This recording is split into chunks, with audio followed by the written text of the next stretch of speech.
Reset that quick. And we are live. Welcome, mystery and thriller fans. I'm your on-air host, Sara DiVello, and I'm so excited to welcome back tonight one of my very favorite guests, book critic Oline Cogdill, here to share her best, most spooky, most creeptastic, thrills-inducing, chills-inducing, spooky book picks for spooky season. Oline, welcome back to Mystery and Thriller Mavens. We're so happy to have you. Sara, thank you. I love doing this show, and I'm always glad to be on here and to give my my feeble picks. Your fabulous picks. Fabulous picks. Sara, you and I had talked about something, and before we begin, I hope I thank you for indulging me, and I hope that the readers that are out there will also indulge me for about 30 seconds. A couple of weeks ago, a very dear friend of mine died unexpectedly. Suzanne and I had known each other since we were 7 years old. We texted every night, including the night before she passed, and she loved mystery and thriller mavens. She always watched, especially when I was on. And she was a reader, and she was a fan of just about every author I'm going to talk about tonight. She told me how much she was looking forward to some of the books that were coming out, the day before she died. So I want to dedicate this session of Mystery and Thriller Mavens to Suzanne Zellner Lee. You are most missed, my friend. Oh, Oline, thank you for that beautiful dedication, and I am so very sorry for your loss. And Thank you. I mean, to be friends with someone from the time you were 7 years old, what a beautiful, lifelong, lasting friendship. And I have to say, I'm very lucky, as I have several friends that I have known since I was 5 or 6 that are still in my life. So let's talk about books. Wendy Catch a Clue saying, my heart goes out to you, Oline. Oh, thank you. Marcy McCreary saying, I'm so sorry for your loss, and sending her love and best from Nantucket. And you know what, Oline, this just occurs to me. You said that Suzanne was a lifelong reader and often watched us. So you know what? Tonight I will buy one lucky listener a copy of the book in Suzanne's memory, a copy of the book of your choice in Suzanne's memory. So let's honor her that way as well. Oh, Sara, that's so sweet of you. Thank you. Thank you. Of course. When I was here, let's get on to the books, and that will honor her also. Okay. When I was here for the summer picks, I mentioned how great a summer it was for books. And so many terrific books came out this summer, and it was hard to narrow down my choices. Same thing now. Fall and winter, there are so many good books coming out. It makes my job difficult, which I love. That's good, difficult. And I have too many to recommend, I think. And I just kept narrowing it down. We have some big names coming out this fall. Shrines of Gaiety by Kate Atkinson. The Fall Girl by Marcia Clark. The Bullet That Missed continues Richard Osman's Thursday Murder Club novels. Fairy Tale by Stephen King. Lee Child and Andrew Child have a new Jack Reacher, No Plan B. I think they always had a plan B. Louise Penny's returning with A World of Curiosities. Jane Smiley has a crime book coming out in December that's titled Dangerous Business. Okay, I'm not going to talk about any of those. I just want to give the readers a little hint of what a great fall and winter it's going to be. I want to introduce them to other books. So everyone's so excited. Chelsea saying hello, everyone, and Layla saying hello from Savannah, and everyone saying they're so excited to hear what you're going to pick, Oline. Okay, my first book. Are we ready? Yes, ma'am. We're ready. Let's start with September. I know September's gone, but it's still up. The books are still good. Back to the Garden by Laurie R. King. Ooh. I love this book. Laurie King is best known for her Sherlock Holmes and Mary Russell novels. Back to the Garden returns to contemporary San Francisco for a story about a mansion turned commune turned art museum. And the remains of a young woman are found when they're moving this huge piece of art in the garden.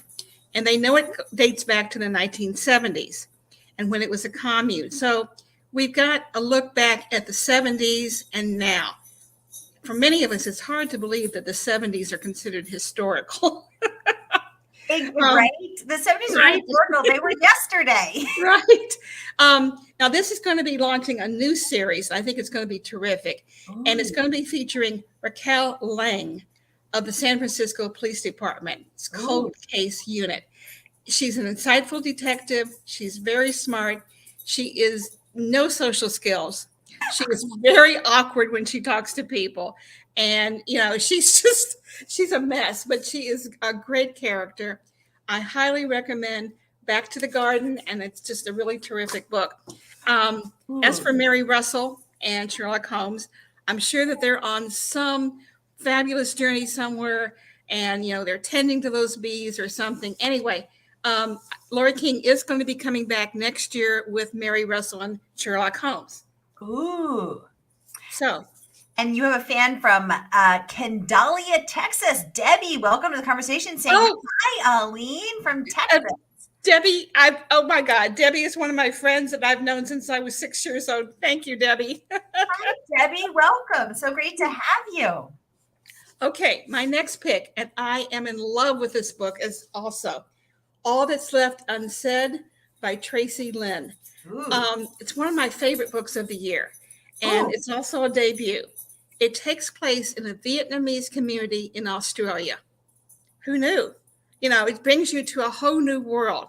And a young reporter, she returns home to find out who killed her very popular younger brother in a crowded restaurant on the day of his high school graduation. Ooh. And it just touches on so many things: racism, family issues, the immigrant experience, traditional ways, fear of outsiders, and just so much more. And the police force that handles this community is 100% white. And they really have no interest in trying to help the people. It's also a community that's just been overrun with one of the biggest heroin epidemics in Australia. And there's a lot of witnesses to this murder. Many of them are family friends they've known forever. And people don't want to say anything. They're afraid of the police. They're afraid of the murderers. And it is such a cool book. And I thought she lived in Australia. She's from Australia, but she lives in Brooklyn. So highly, highly recommend that. Now, that sounds fabulous. Everybody, I'm going to be posting the links to buy these books at our favorite. Good. I hope so. Here we go. Yeah. Okay. This next one, this is really fun. Ooh. Killers of a Certain Age by Deanna Rayburn. Now, she's best known for her series about Victoria, England. And this one, the killers are 4 women who are now in their 60s. They've been trained to be assassins since they were for the past 40 years. And the company they work for targets arms dealers, sex traffickers, the occasional dictator, cult leaders, nobody nice, they've also just decided that they're going to retire. But their bosses have other ideas. It's assumed that they're going to be very easy targets because, their knees aren't as strong anymore and their hair is gray. But, you just don't discount women. Just, it's too easy to overlook them. And that's part of their superpower. Ooh. And it's also about how senior women are often overlooked. And it's also about the power of friendships because these women are all really close. They've established lives throughout the years. I mean, these assignments don't come up every day.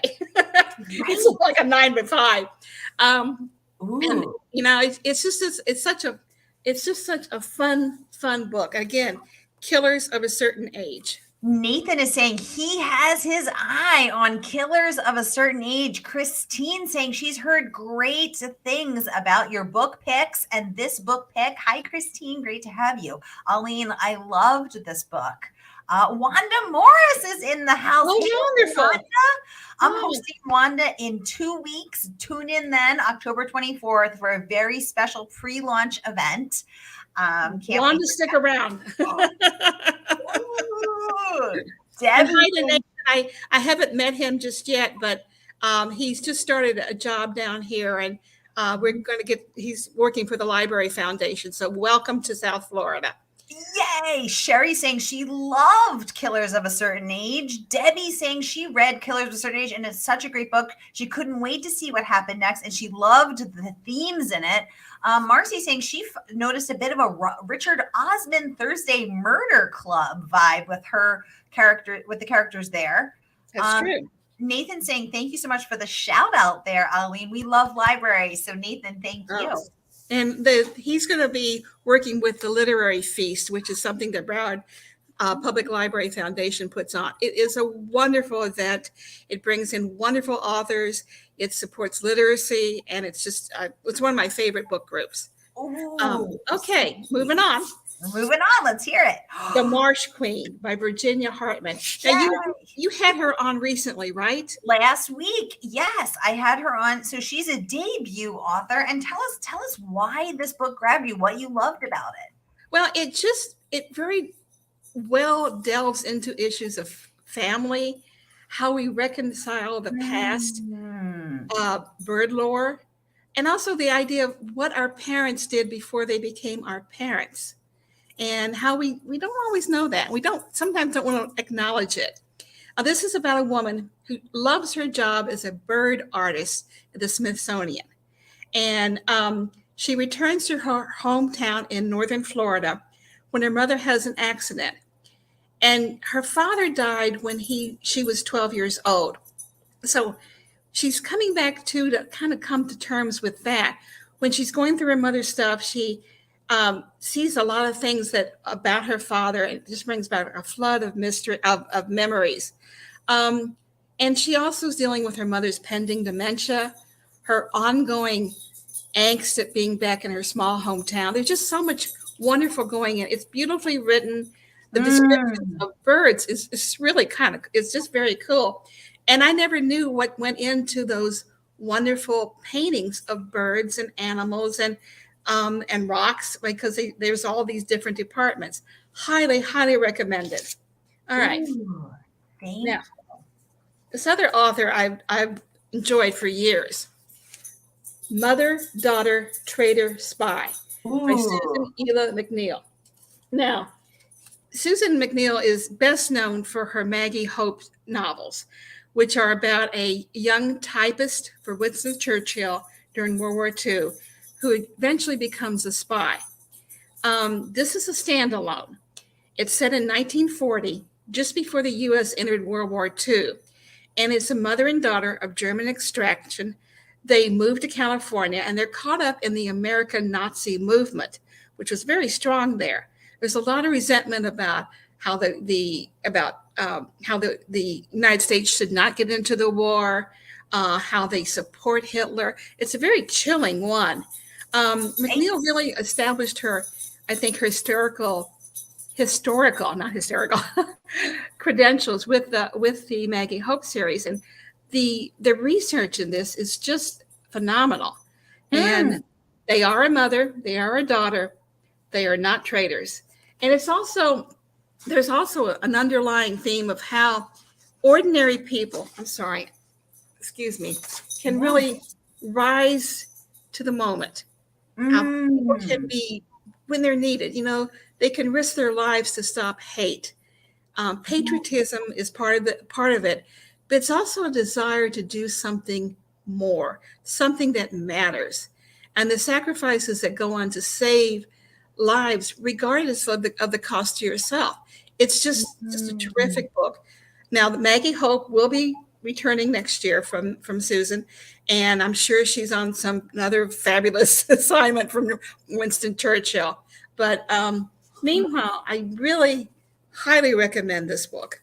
Ooh, Okay, they're not all women that I recommend. The this is next one is Forsaken Country by Alan Eskens. It just ooh. came out a couple of weeks ago, and I really, again, I recommend all these books, but redemption is always a reoccurring theme in crime fiction, Mm. and he really exquisitely tackles that. It's the fourth novel about former Minneapolis homicide detective Max Rupert, and he's been living as kind of a hermit for penance. It's kind of a penance for himself because he killed the man who murdered his wife. Now, Mhm. he doesn't feel remorse. He doesn't feel guilty about it. The man was a violent thug who had killed other people. But this is a self imposed exile to come to terms with the darkness inside himself. He's a good man, but he doesn't often feel that way. And he's brought back into kind of in civilization when the former sheriff asked him to find his daughter and grandson who have just disappeared. And it's not like that to happen. They know who did it. That's up front.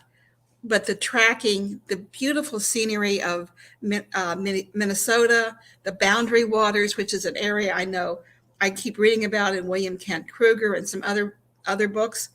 But it's beautifully written and beautiful scenery. Ooh, I love beautifully written and beautiful words and beautiful scenery is where my heart's at. Yes, right? Okay. And here we are moving on. Real Bad Things by Kelly J. Ford. Ooh. Now, this was supposed to come out in June, and it was pushed back to September, so it's only come out recently. This is about a woman who returns to her small Arkansas hometown, and she's expecting that she will be arrested for the murder of her stepfather more than 20 years ago. She confessed to killing him, but no body was ever found. But now it has been. And, it's a really, again, beautifully written story about the area, how your upbringing and your town really affects who you are. And the woman and her half brother, who she reconnects with, they were raised in violence. They got used to being abused at home. When the police would come, if they would come, they always would take the side of the adults, especially the man. So those are a lot of things going on there. It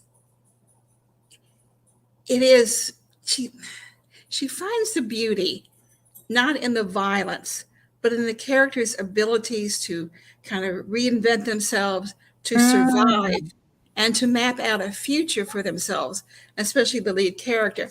And, no matter how bad things become, and they have become bad things, Ford kind of shows us that there's really hope.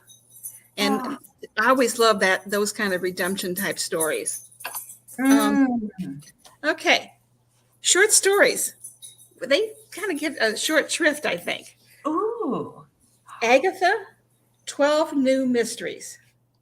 I'm sorry, Marple, 12 New Mysteries. Ooh. This is 12 stories, short stories that feature Agatha Christie's Miss Jane Marple, and they are written by some of the best mystery writers around. Ruth Ware, Val McDermott, Alyssa Cole, Lucy Foley. It's just a really terrific book. So highly recommend that. And I'm going to throw one last one in, Anne Cleaves. Ooh. Who doesn't love Anne Cleaves? A Rising Tide. And this is a Vera book. It's about a group of friends who've been meeting for the last 50 years, like every other year. Ooh. And on this isolated island, and bad things happen, of course. But, she's just such a good writer, and she just always entertains us, I think. Okay, now. Absolutely. She is always, and Anne Cleaves always delivers. Yes, she does. So bear with me while I continue to get set up here. Yeah, no, thank you. This is such a wonderfully, there's so many, there's here for something for everyone here. I love that. I think so. I hope so. October. I Yeah. love this book. Wanda Morris's Anywhere You Run. It is her second novel, and we are going to be reading Wanda Morris for the next 20 years, I think. At least I hope. Now, Yeah. it is, go ahead. I'm sorry. No, tell us what you Okay. love. Wanda uses the 1964 murder of 3 civil rights activists in Mississippi. And it's really stunning because that's kind of the backdrop, and it revolves around 2 sisters' relationship, and it's equally grounded in racism, family, and small town sensibilities. I just love it. The 2 sisters are forced to leave Jackson, Mississippi, one because she kills the white man who raped her, and knowing that as a Black woman in Jim Crow era, she will not be treated fairly. And the other ends up in Ohio after quickly marrying this really dim-witted boyfriend after becoming pregnant by another man. And this other sister has dreams of becoming a lawyer. And, that's just kind of gone now. But is it? The suspense really wraps up. Each sister finds out she's being targeted, and because they possess some damaging evidence. And it alternates between each of the sisters' point of view, how they struggle in a racist society. And the characters are just so finely sculptured. I loved her first book, and the name is absolutely escaping me now. All Her Little Secrets. One of my favorite books of the year, too. Such a fabulous book. Oh, her debut was absolutely terrific, and I loved it. I love this one, so keep writing, Wanda. All right, this is a new author to me, Jackal. And this is by Erin E. Adams. And it's about a woman who heads home to her hometown in Pennsylvania for her childhood friend's wedding. Now, she's kind of steeled herself to deal with her friend's racist family, and she knows what's coming from them. But then a child goes missing during the celebration, and the key to her disappearance stretches back decades of missing children, all of them young Black girls. And they were all seen during the summer solstice. And there's a lot of elements of horror, and sometimes it moves into Jordan Peele territory. It's really a terrific book. I keep saying it's a terrific book. I'm not going to mention ones that are bad here. I'm excited for these books, Oline. I'm so excited. Are we doing good on time? Yes, ma'am. Okay. Lavender House. Ooh. By Lev A.C. Rosen.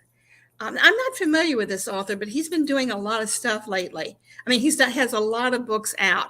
And I just read it. He really channels that old-fashioned private eye novel with a locked room mystery. And he also delivers a very tense, character-driven story about gay life in 1952 San Francisco. It's got everything going for it. This is about, the search for the killer is the foundation of Lavender House, but it also delves into secrets, homophobia, and the need to connect with other people. And the characters are very believable. And 1952, it's more than 70 years ago, and that is definitely historical. It's about... Unlike 1977. Yeah. And it's about a man called Andy Mills. He always wanted to be a cop. He's 32 years old, and he's become this really skilled investigator for the San Francisco Police Department. That ends when he's arrested during a raid on a gay club.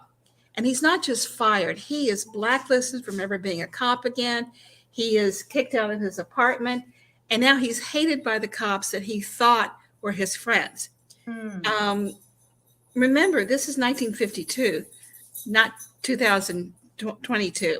Right. He's offered then a job to investigate the murder of a wealthy woman that occurred in a secluded house where everyone is gay and lesbian. They offer a lot, and her wife, the deceased woman's wife, wants to find out how she died and who killed her. And it's very Mm. sad because if it came from within the house, that means that one of the residents did it. And on the estate's grounds, these people they can show affection to their partners, which is denied them in society in 1952. Now, in public, the residents, they manage a successful empire of soap making, and everyone is gay in the house except one person's mother. And it's also very much about families who get on each other's nerve, who annoy each other. There's a lot of pettiness that goes on, but there's also pure, unadulterated, unconditional love. And I think that's what drives the plot too. Okay. I'm loving the sound of these books. Okay. Oline, I just want to say Wanda is saying that she loved Lavender House. So your last book pick was Wanda. Now Wanda's saying she loves this book pick. Marcy McCreary saying she needs a new bookcase for all your fabulous book picks, Oline. That's great. I love that. 1989 by Val McDermott. Ooh. Okay. Val has this very ambitious project that she's going to be looking at each decade at the end of the decade. Last year was 1979. Now we have 1989. And what she does is there's a reporter who's the main character, and she kind of sees the lens of the world, the global and the Scottish happenings. And it works so well. And she says, I think the fact that she sets it at the end of the decade kind of lets her evaluate how that decade went. And, I love, she includes a playlist at the very end. Bring on 1999. Woo! And Wanda's been posting some really fun, fabulous 1960s playlists, and that is my favorite era for music. So of course. I love a good playlist. Oh, we have our friend Melissa joining from Australia saying hello, Sarah and Oline. You're just in time, Melissa. Hi, Melissa. From Australia. Thanks for tuning in. Wow. Oline, tell us your next book pick. Okay. Oline, someone is saying, was the last book set in Scotland? Oh, I'm sorry. Yes, 1989 is set in Scotland, but also in England because the character starts off. She's from Scotland. Her job moves her to Manchester, England. So a little bit of both. Okay, great. Thank you for the question, mystery user. We're glad to have you, Oline. Thanks for the answer. Tell us your next pick, ma'am. Absolutely. Double Exposure by Ava Berry. Ooh. And this is about two young women. They're from very similar, wealthy, privileged backgrounds whose families have just disintegrated. It's a very provocative, what they call neo-noir. And it's also very character-driven, some really exciting twists. And it's a very lyrical look at Los Angeles. Now, 4 years after an LA heiress is attacked and her parents are murdered in their home, she returns to the city and to the house that all this happened, or the mansion. And she's been receiving very threatening messages. She thinks that she's being stalked. So she hires a private investigator who becomes way too involved with the heiress. And maybe also keeping the family's dark secrets a little bit on her own. The private investigator works for an all-female boutique firm. And she has a lot of problems herself, especially with her family. So here we go. All right. I'm going to take a little bit lighter touch right now. And that is. I just want to ask, what is, did you say it was neo-noir? What does that mean? It's like a new dark vision. And I've been hearing this term, and actually I'm not completely sure I'm on board with it because to me there's noir and there's mysteries, but it's just it's just really very dark. Ooh, okay. Well, thank you for letting me know because I hadn't heard that before. Debbie's saying that the Anne Cleaves book that you shared is her current book club selection, and she can't wait to discuss it November 2nd. Debbie, thanks for letting us know. That's wonderful. Okay. Calypso, Corpses, and Cooking by Raquel V. Race. This is a little bit lighter. Now, she proved in her first debut that she really has the right recipe for an engrossing, light culinary mystery. And she blends Cuban American culture, a love of food, and very appealing characters into a really solid plot. Um, her main character is a food anthropologist who recently moved back to the Miami area with her family. And she's also found a very satisfying job as hosting two local cable cooking shows. And, I think the characters are just so real and so appealing.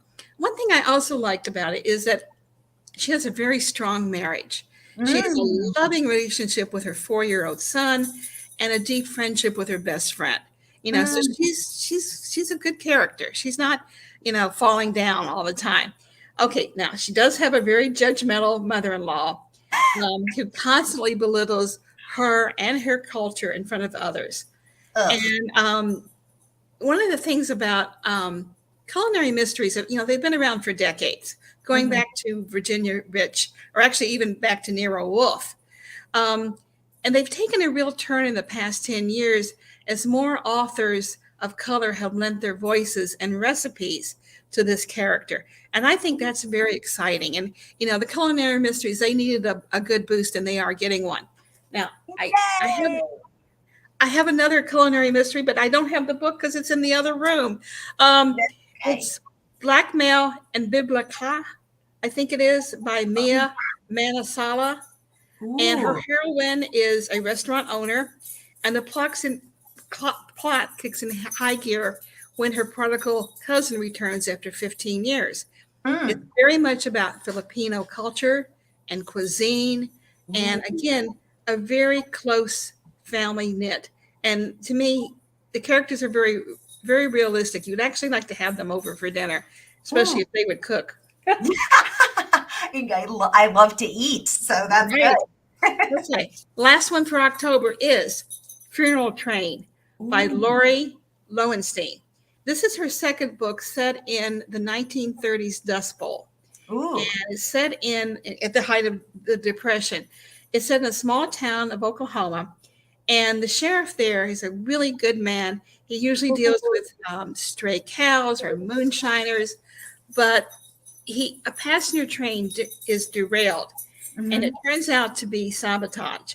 And he's also worried about his wife, who was severely injured in the crash, and his responsibilities to the vulnerable people who depend on him. They're poor, they're struggling, and it's a really rich sense, I think, of the period of the Depression and the place. And it shows how hard times can bring out the best and the worst in it. And her first book was Death of a Rainmaker, came out in 2018. This is a follow-up with the same characters. Yeah, I love a good follow-up. Oh, I do too. Okay, we're moving on. Trying to move my November books over. Woohoo, November. Oh, November. We're already there. Okay, Michael Connelly, Desert Star. I don't think it would be November if we didn't have a new book from Michael Connelly. I have said many times he is the most consistent living mystery writer we have today, or crime fiction or thriller, whatever you call. And he always just delivers. And in Desert Star, he reunites Renee Ballard, who he introduced, I think, 5 books ago, and Harry Bosch. Now, last year, Renee left the LAPD, but she's now back because her chief of police told her she could basically make her own job. And she's now been put in rebuilding the cold case unit in the elite robbery homicide division. And naturally, she enlists Harry. Harry's retired. But he has never given up his mission. And this gives him a chance to kind of follow that white whale. He's always wanted to solve this one case of a man who killed an entire family. He knows who did it, but he's never been able to find the man.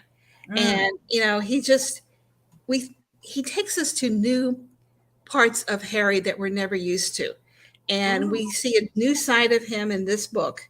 Harry has just been such a wonderful character all through the years, and we just root for him. So You can never I go like, wrong with Michael Connelly.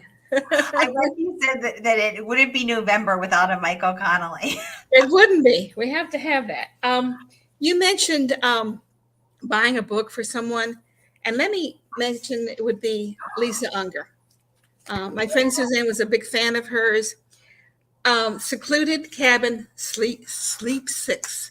Yeah. And she always takes her character-driven plots, I think, to new directions that the reader never really expects. And this explores the dynamics of six people, and one stranger who are in a secluded luxury rental for the weekend. And the owner is very nosy. There's a storm approaching, and no one can leave, and no one's getting along with each other. And there's just a lot of mysteries that keep going throughout the book. I've noticed, Sarah, in the past year or two, I must have read like 7 or 8 books where people are going on exotic vacations or vacations in remote areas. I think because we've been locked down so much, and it never really goes well. It never goes well. Yeah. And thank goodness, because if it went well, there wouldn't be a book, right? Right. So, okay. I read an advanced copy of that one. I absolutely loved that book. I loved everything about it. I love how Lisa writes from the heart and puts her whole heart out there. I'm so excited for this book. Oh yeah. She's always good. Now she's coming on October 20. We're having a special Halloween extravaganza. Lisa Unger will be here at 3 p.m. Eastern to give us the scoop on Secluded Cabin, Sleep Six. So October Wonderful. Halloween extravaganza. Tune in. People come back. Okay. Racing the Light by Robert Craze. I can't believe it's been 3 years since we've had an Elvis Cole and Joe Pike novel. Wow. And that was 2019's A Dangerous Man. But then many of us haven't been out in the public for a while, so we're all getting back used to it. In this one, Elvis and Joe are hired to find a controversial podcaster who has disappeared. Now, their client is his mother. He never backed away from a controversy, and his latest story involved an adult film star tied to a city politician and a pay-for-play scheme. Got a lot of good stuff in there. Wow.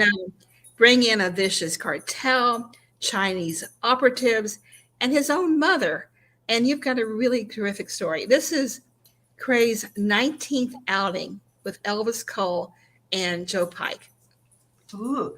Yeah. Oline, you have another fan in the audience, Jeff Abbott, saying, I am always here for Oline's recommendations. She is excellent. Jeff, I couldn't agree more. Oline is brilliant in all of her picks and able to pick something for everyone. Literally, no matter what you like, there's something delicious for you. I hope so. And I just realized I held up the wrong book. I thought I had them in order. So this is Robert Craze, Racing the Light. We'll get to that other one later. But Racing the Light, here it is, Racing the Light. Thank you so much. And thank you, Jeff, for your comment. Thanks for joining us. Oline, tell us your next spooky book pick. Okay, now, I'll make sure I got the right one. Blackwater Falls. I hope I pronounced this author's name correctly. I actually hosted her 2 years ago. This is Asna Zahanet Khan. She's an incredible author. I love Asma. Oh, good. Thank you for pronouncing it. I loved her community policing series that was set in Canada. Yes. And so I'm really interested in how she does with this, because this book is going to be set in Colorado, where I believe the author lives. And in this one, a teenage girl who's a Syrian refugee is found murdered and posed as a Madonna in a church. It's very creepy. And the case falls to a female Muslim detective. And what she does with her other series and with this book is she shows the tensions of a multicultural American community that's struggling with bias, fear, and corruption. And she packs a lot of action into her books. And I think her books are very bent with social justice. I find that very, very exciting. So Blackwater Falls. So now I go back to the book I showed before. Yay. Okay. Sophie Hannah, A Couple at the Table. Now, couple at the table. Here's the setup. A pair of honeymooners are at a dinner at a very fancy restaurant. They get a very chilling note from someone, they don't know who, that says, "Beware of the couple at the table nearest you." Wow. Well, that would make me ask for a takeout box and get out of there. Yeah. Okay. This is another debut author, and this is Welcome to the Game by Craig Henderson. Now, this is about a Englishman who had a very successful career as a rally car driver, and he moves an entire family to Detroit, where he opens a dealership of foreign, specializing in foreign cars. But then his wife dies. He has serious money problems.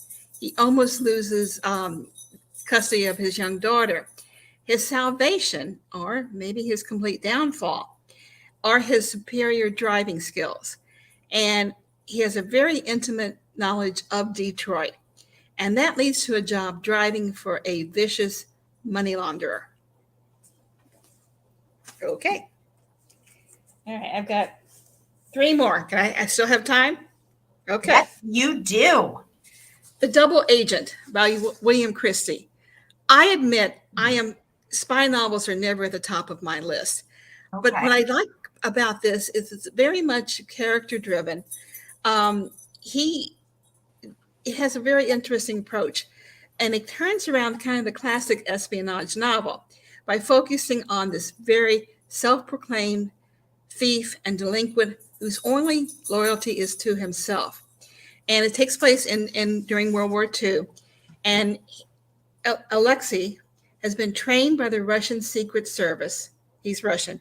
He's sent to Nazi Germany, where he has established himself as a German intelligence service agent.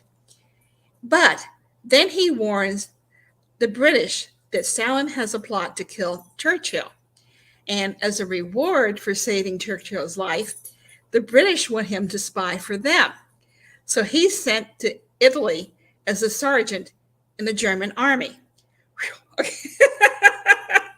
But I mean, it's much better than what I just described, but it's just full of, it's also very much of a pivotal point during World War II when control of the Vatican and northern Italy were at stake. Christie uses real historic figures in this, and it's very skillful. It's a really thrilling plot. It is a lot of violence because it is in the middle of the war, and these are ruthless people. But as a spy novel, it's very good. Yeah, I love that. Oh, and Margaret Pinard joining us from Portland, Oregon, saying she loves what you were saying about Asma Zahanet Khan, saying social justice themes. She's dropping in at just the right time. Yes, Margaret. So I love Asma and all Aline's book picks. Thanks for joining us. Oh, thank you all. I really appreciate everyone showing up for this since I just babble along. Now, love it. The Personal Assistant by Kimberly Bell. Fame is very fleeting, and I think especially on the internet and Facebook. And this is about an Instagram influencer. She's finally got 1 million followers, and she writes about her family life, little motivational messages, and she's just as high as she can be because the popularity keeps growing. Then her fans turn on her. She writes a post slamming a teenage star. And she doesn't remember writing that post because, frankly, she drinks too much. And then her personal assistant, who we only know as AC for a while, disappears.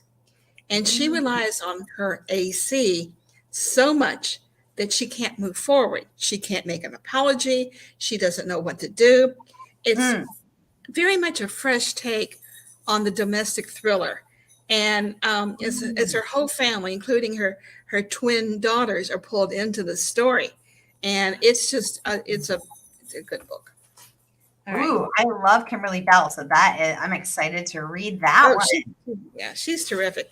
And my last pick is The Last Party by Claire McIntosh. You're familiar with her, right, Sarah? Yes. But tell us more. Okay. This is a great combination of a psychological thriller and a police procedural. A developer who's behind a very controversial luxury vacation that's on the banks of a Welsh lake is murdered. Now, he grew up in a small village, but he was not very favorably remembered. And the case falls to two detectives, one Welsh, one English, because it's right on the border. So they bring everybody in. Now, their working relationship doesn't start well because on New Year's Eve, they had a one-night stand and they both used fake names. And then they meet when they're introduced to each other at the crime scene. It's like, okay, awkward doesn't even begin to describe the situation. But they are professionals and they find their investigative skills kind of complement each other. And, I also love the view we got of Wales and these small towns, which I don't see that much of. Right. So those are my picks. And I think I ended 2 minutes for questions or whatever, right? Okay, perfect. Yes, we have 2 minutes for questions. Oline, thank you for these amazing, amazing book picks. Margaret saying industrialization and gentrification in Wales. Yes, please. Right. Absolutely. Marcy saying, I keep popping in front of my Goodreads page and adding these books to my I want to read shelf. Yes, ma'am. Jeff saying the double agent sounds like his jam. Oh yeah, that one sounded tasty. Wendy saying she cannot wait to read these books. I know I've learned so many books I learned about so many books I hadn't heard of. So Oline, your book picks are always fresh, exciting, new, juicy. Oh my gosh, you are the right one to give us the tastiest, spookiest, chills-inducing, thrills-inducing books for spooky season. Margaret saying Hinterland was great until it got too gory for her. Wendy saying thank you so much for all of these. Melissa saying thank you, so many great books. Thank you so much. Jeff saying thank you, Oline. Oline, I wanna thank you also, and thank you for coming on, and thank you for dedicating the show to your friend Suzanne, who was a wonderful reader. And one lucky winner from tonight's, I'll go through the comments. One lucky winner, I'm going to DM you. Oline's going to pick the lucky winner to get a special copy of Lisa Unger's Secluded Cabin Sleeps 6. So check your DMs. We'll be contacting the winner soon. Sarah, thank you so much for having me on. And let me make one plea for independent bookstores. Yes. Please buy from them. They need good business. They are the foundation of the genre. So please go to independent bookstores such as Murder by the Book. Yay. Yes, exactly. Our woman-owned independent bookstore, our favorite woman-owned independent bookstore. And all of these links were just so easy for you to click and order. A mysterious friend saying thank you so much for the great picks. Cindy joining us saying thank you. Thank you, Cindy. Thank you, Oline. And again, everybody, if you haven't commented yet, comment so we can pick your name. Let us know you were here. Thanks for all the love and hearts, but comment, just say thanks or just say hi so that we know you were here. Rebecca, thank you for all the recommendations. She says, I read so many from your last review. Yes. Good. Best book picks. Just comment hi, just comment thanks, comment spooky season, just comment so we know you were here. And I will be back at the top of the hour with another fabulous, fun interview. Oline, thank you so much. Thank you all. I'll see you back here at 8. Thank you, Sarah. Bye-bye, everyone. Happy reading.